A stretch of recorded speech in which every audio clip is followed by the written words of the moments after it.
Hello everyone, स्वागत है आप सभी का हमारे YouTube channel exam 2.0 study channel पर। आज की इस वीडियो में हम लोग बीएड प्रवेश परीक्षा 2024 के लिए खंड ब यानी भाषा हिंदी के 50 इंपोर्टेंट प्रश्नों को कवर करेंगे। तो चलिए बिना देर किए आज का पहला प्रश्न देखते हैं। तो पहला प्रश्न यहाँ पर दे रखा है कि नयन का तद्भव शब्द क्या है। तो बताइए इसका करेक्ट आंसर क्या होगा, जल्दी से इसका करेक्ट आंसर बताइए। तो इसका करेक्ट आंसर हो जाएगा नयन का जो तद्भव शब्द होगा वो हो जाएगा ऑप्शन नंबर डी यानी नैन। नैन यहाँ पर करेक्ट आंसर हो जाएगा।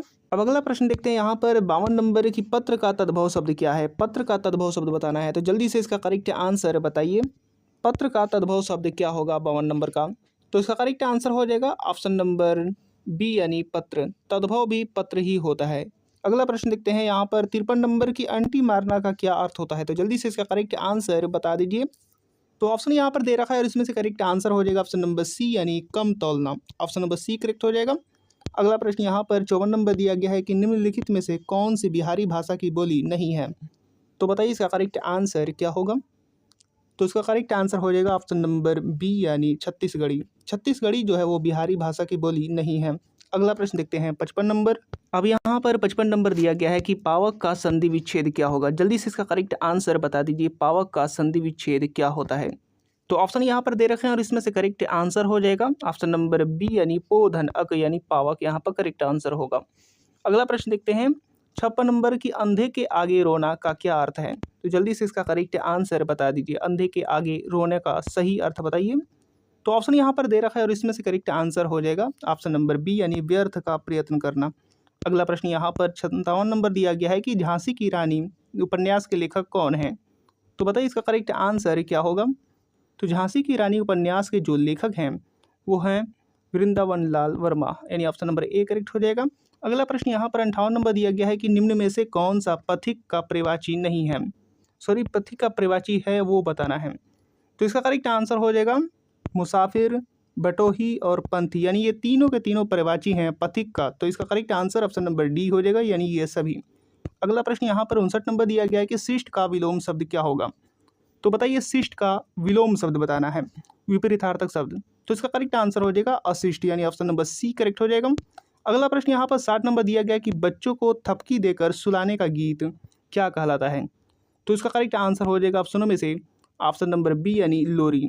और दोस्तों ये वीडियो आपको पसंद आ रहा है तो इसको लाइक जरूर करते रहिएगा और चैनल को अभी तक सब्सक्राइब नहीं किया है तो चैनल को सब्सक्राइब करके बेल आइकन बटन भी दबा दीजिएगा। अगला प्रश्न यहाँ पर 61 नंबर दिया गया है कि अनुकूल में कौन सा समास है। तो बताइए इसका करेक्ट आंसर क्या होगा। अनुकूल में कौन सा समास है। तो इसका करेक्ट आंसर हो जाएगा ऑप्शनों में से ऑप्शन नंबर सी यानी अव्ययी भाव समास है। अगला प्रश्न यहाँ पर 62 नंबर दिया गया कि सत्पुरुष में कौन सा उपसर्ग प्रयुक्त है। तो जल्दी से बताइए सत्पुरुष में उपसर्ग बताना है। तो इसका करेक्ट आंसर हो जाएगा ऑप्शनों में से ऑप्शन नंबर डी यानी सत्य। अगला प्रश्न यहाँ पर 63 नंबर दिया गया है कि 3 वर्ष उपन्यास के लेखक कौन हैं। तो बताइए इसका करेक्ट आंसर क्या होगा। 3 वर्ष उपन्यास के लेखक कौन हैं। तो इसका करेक्ट आंसर हो जाएगा दिए गए ऑप्शनों में से ऑप्शन नंबर बी यानी भगवती चरण वर्मा। अगला प्रश्न देखते हैं यहाँ पर 64 नंबर की काली आंधी के रचयिता कौन है। तो बता दीजिए इसका करेक्ट आंसर क्या होगा। काली आंधी के रचयिता। तो ऑप्शन यहाँ पर दे रखा है और इसमें से करेक्ट आंसर होगा Kamleshwar. Option number A correct हो जाएगा। अगला प्रश्न यहाँ पर 65 नंबर दिया गया है कि उसने कहा था कहानी के लेखक कौन है। तो बताइए इसका करेक्ट आंसर। तो इसका करेक्ट आंसर हो जाएगा Chandra Sharma Guleri, Chandradhar Sharma Guleri. Option number C correct हो जाएगा। अगला प्रश्न यहाँ पर 66 नंबर दिया गया है कि निम्नलिखित में से कौन सी समूहवाचक संज्ञा है। तो बताइए समूहवाचक संज्ञा कौन सी है। तो ऑप्शनों को देखिए और इसमें से करेक्ट आंसर बताइए। तो इसका करेक्ट आंसर हो जाएगा यहाँ पर सभी के सभी जो हैं वो समूहवाचक संज्ञा है। झुंड, सभा और सेना सभी समूहवाचक संज्ञा है। अगला प्रश्न यहाँ पर 67 नंबर दिया गया है कि सरस्वती का प्रवाची निम्न में कौन नहीं है।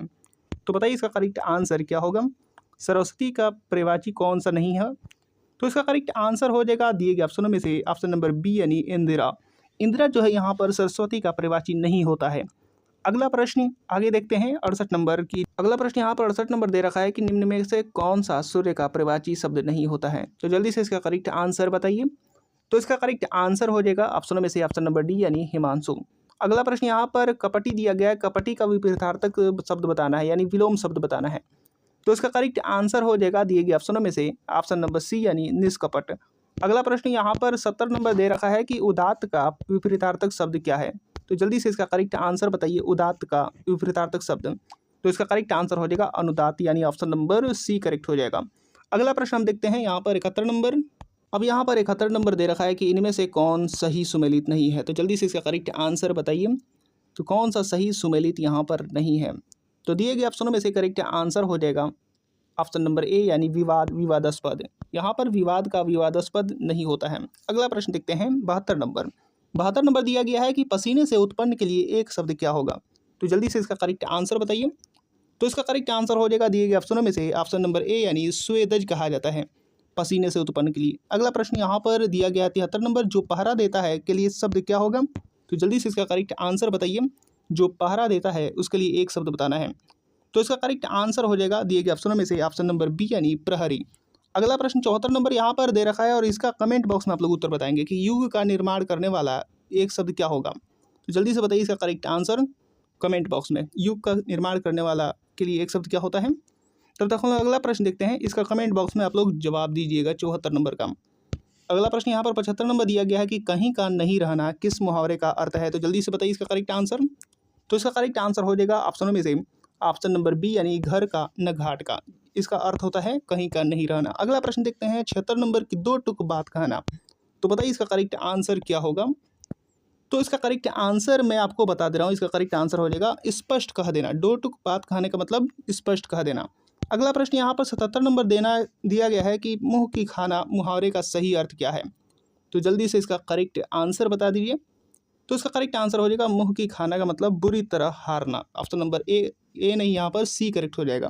अगला प्रश्न यहाँ पर दिया गया 78 नंबर की गर्दन उठाना मुहावरे का सही अर्थ बताइए। तो जल्दी से इसका करेक्ट आंसर बताइए। तो इसका करेक्ट आंसर हो जाएगा गर्दन उठाने का यहाँ पर अर्थ होता है ऑप्शन नंबर ए, यानी प्रतिवाद करना। ऑप्शन नंबर ए करेक्ट हो जाएगा। अगला प्रश्न हम देखते हैं 79 नंबर की विष्णु प्रभाकर द्वारा रचित आवारा मसीहा किसकी जीवनी है। तो आवारा मसीहा किसकी जीवनी है ये आपको बताना है। तो इसका करेक्ट आंसर हो जाएगा ऑप्शनों में से ऑप्शन नंबर बी, यानी शरत चंद्र चट्टोपाध्याय जी की। अगला प्रश्न यहाँ पर दिया गया है 80 नंबर। अब 80 नंबर यहाँ पर दिया गया है कि किस वाक्य में क्रिया भूतकाल में नहीं है। तो बताइए इसका करेक्ट आंसर क्या होगा। ऑप्शनों को पढ़ करके बताइए इसका करेक्ट आंसर। तो इसका करेक्ट आंसर मैं आपको बता दे रहा हूँ। इसका करेक्ट आंसर हो जाएगा, यहाँ पर साफ दिख रहा है, वह पढ़ने वाला है। ये जो है यहाँ पर भूतकाल में नहीं है। अगला प्रश्न देखते हैं यहाँ पर 81 नंबर की निम्नलिखित में से किस वर्ण का उच्चारण तालु से नहीं होता है। तो 81 नंबर का उत्तर जल्दी से बताइए। तो किस वर्ण का उच्चारण तालु से नहीं होता है। तो इसका करेक्ट आंसर हो जाएगा ऑप्शनों में से ऑप्शन नंबर क, यानी जो यहाँ पर क है उसका उच्चारण तालु से नहीं होता है। अगला प्रश्न देखते हैं 82 नंबर की अंतर्गत में कौन सी संधि है। तो जल्दी से इसका करेक्ट आंसर बताइए, अंतर्गत में संधि कौन सी है। तो इसका करेक्ट आंसर हो जाएगा ऑप्शन नंबर सी, यानी विसर्ग संधि है। अगला प्रश्न यहाँ पर 83 नंबर दिया गया है कि निम्न में कौन एक तद्भव शब्द है। तो जल्दी से इसका करेक्ट आंसर बता दीजिए। तद्भव शब्द कौन सा है। तो इसका करेक्ट आंसर हो जाएगा दिए गए ऑप्शनों में से ऑप्शन नंबर डी, यानी आम। आम जो है यहाँ पर तद्भव शब्द है। अगला प्रश्न देखते हैं 84 नंबर। अब अगला प्रश्न यहाँ पर 84 नंबर दिया गया है कि तुलसीदास की रचना रामचरितमानस किस बोली की साहित्यिक रचना है। तो बताइए इसका करेक्ट आंसर क्या होगा। किस बोली की साहित्यिक रचना है। तो इसका करेक्ट आंसर हो जाएगा 84 नंबर का अवधि। अवधि यहाँ पर करेक्ट आंसर हो जाएगा। अगला प्रश्न यहाँ पर 85 नंबर दिया गया कि जिस समास का पहला पद विशेषण तथा दूसरा पद विशेष से होता है वह क्या कहलाता है। तो बताना है कि इसका करेक्ट आंसर क्या होगा। तो यहाँ पर ऑप्शन दे रखा है और इसमें से करेक्ट आंसर हो जाएगा ऑप्शन नंबर बी, यानी कर्मधारय समास कहलाता है। अगला प्रश्न यहाँ पर 86 नंबर दिया गया कि शिष्टमंडल कौन सी संज्ञा है। तो बताइए इसका करेक्ट आंसर क्या होगा। शिष्टमंडल कौन सी संज्ञा है। तो इसका करेक्ट आंसर हो जाएगा ऑप्शनों में से ऑप्शन नंबर बी, यानी समूहवाचक संज्ञा है। अगला प्रश्न देखते हैं 87 नंबर। अब 87 नंबर यहाँ पर दिया गया है कि पीली साड़ी की दुकान से खरीदी है। आपको बताना है यहाँ पर कि इस वाक्य में विशेषण तथा विशेष्य क्रमशः हैं। तो कौन से हैं यहाँ पर विशेषण और विशेष्य। तो ऑप्शन यहाँ पर दे रखा है और इसकी सहायता से बताइए। तो इसका करेक्ट आंसर हो जाएगा ऑप्शनों में से ऑप्शन नंबर ए, यानी पीली और साड़ी। यानी यहाँ पर पीली जो है वो विशेषण है और साड़ी विशेष्य है। अगला प्रश्न देखते हैं 88 नंबर की निम्न में कौन सा शब्द शुद्ध है। तो बताइए इसका करेक्ट आंसर क्या होगा। तो इसका करेक्ट आंसर हो जाएगा जो शब्द शुद्ध होगा वो हो जाएगा ऑप्शन नंबर ए, यानी प्रशस्त। प्रशस्त यहाँ पर करेक्ट आंसर हो जाएगा जो कि शुद्ध शब्द है। अगला प्रश्न यहाँ पर 89 नंबर दिया गया कि क्या तुमने रोटी खाई किस प्रकार का वाक्य है। तो बताइए इसका करेक्ट आंसर क्या होगा। किस प्रकार का ये वाक्य है। तो बहुत ही आसान सा सवाल है। तो इसका करेक्ट आंसर हो जाएगा प्रश्नवाचक वाक्य है। अगला प्रश्न यहाँ पर 90 नंबर दिया गया है कि वह वस्तु जिसके आर पार न देखा जा सके उसके लिए एक शब्द क्या होगा। तो जल्दी से इसका करेक्ट आंसर बता दीजिए। तो इसका करेक्ट आंसर हो जाएगा ऑप्शनों में से ऑप्शन नंबर ए यानी अपारदर्शी कहलाता है। अगला प्रश्न दिया गया 91 नंबर की शिकारी ने बाघ मारा, इस वाक्य में किस कारक के प्रसर्ग का प्रयोग हुआ है? तो जल्दी से इसका करेक्ट आंसर बता दीजिए। तो इसका करेक्ट आंसर हो जाएगा ऑप्शनों में से ऑप्शन नंबर ए यानी कर्म कारक। अगला प्रश्न देखते हैं यहाँ पर 92 नंबर की मिठास शब्द में किस प्रत्यय का प्रयोग है? तो बताइए इसका करेक्ट आंसर। प्रत्यय बताना है, मिठास में कौन सा प्रत्यय है? तो ऑप्शन यहाँ पर दे रखा है और इसमें से करेक्ट आंसर हो जाएगा आस यानी ऑप्शन नंबर बी करेक्ट हो जाएगा, जो कि प्रत्यय है। अगला प्रश्न दिया गया है 93 नंबर जी नहीं भरना मुहावरे का सही अर्थ है। तो बताइए इसका करेक्ट आंसर क्या होगा? जी नहीं भरना मुहावरे का क्या अर्थ होता है? तो इसका करेक्ट आंसर हो जाएगा दिए गए ऑप्शनों में से ऑप्शन नंबर सी यानी संतोष न होना। तो ऑप्शन नंबर सी करेक्ट हो जाएगा। अगला प्रश्न यहाँ पर 94 नंबर दिया गया कि जानबूझकर मुसीबत में पड़ना किस मुहावरे का सही अर्थ है? तो बताइए इसका करेक्ट आंसर। तो ऑप्शन यहाँ पर दे रखा है और इसमें से करेक्ट आंसर हो जाएगा आग में कूदना। आग में कूदना इसका अर्थ होता है जानबूझकर मुसीबत में पड़ना। अगला प्रश्न देखते हैं 95 नंबर की विशेषण प्रयोग की दृष्टि से कौन सा वाक्य शुद्ध है? तो बताइए इसका करेक्ट आंसर क्या होगा? विशेषण प्रयोग की दृष्टि से कौन सा वाक्य शुद्ध है? तो इसका करेक्ट आंसर हो जाएगा ऑप्शनों में से ऑप्शन नंबर डी यानी अनेक छात्र हिंदी नहीं जानते हैं। ये जो वाक्य है ये शुद्ध है। अगला प्रश्न दिया गया 96 नंबर की मुगल किस भाषा का शब्द है? तो जल्दी से इसका करेक्ट आंसर आप लोग कमेंट बॉक्स में बताइएगा। तो कमेंट बॉक्स में इसका जवाब दीजिएगा कि मुगल जो है वो किस भाषा का शब्द है? अरबी है, तुर्की है, उर्दू है या फिर संस्कृत है?